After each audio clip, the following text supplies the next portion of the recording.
16 elections in the United States are going to be the most expensive, messiest, and darkest elections we've ever had in history.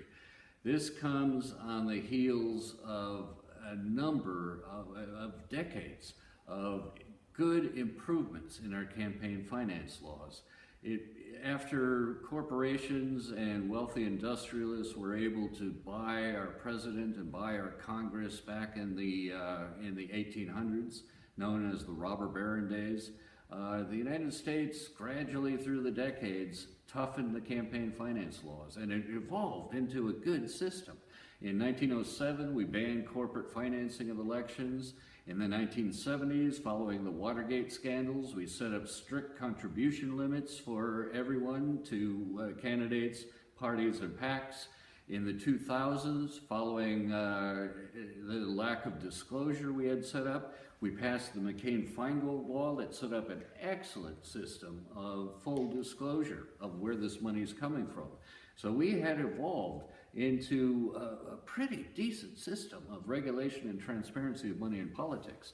Then what happened? On January 21, 2010, we had a new Supreme Court step in, and that court decided that it would strike down all judicial precedent through history in the United States and not only let corporations get involved in financing politics, but declared corporations are people under the First Amendment, and therefore have a right to spend unlimited amounts of their money in our elections. So suddenly, the contribution limits went out the window. Suddenly, the ban on corporations financing elections went out the window.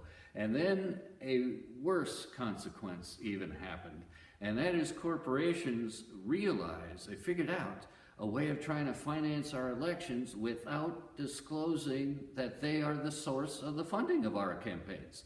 By laundering their money through a nonprofit group, the only identity of where this money is coming from is the nonprofit group. So if a corporation, Boeing, gives money to the Chamber of Commerce to finance the election on behalf of, let's say, Donald Trump, all we know is the Chamber of Commerce is paying for these ads that we see on TV. We don't know which corporations are actually the source of the funds to the Chamber of Commerce. This is what we call dark money.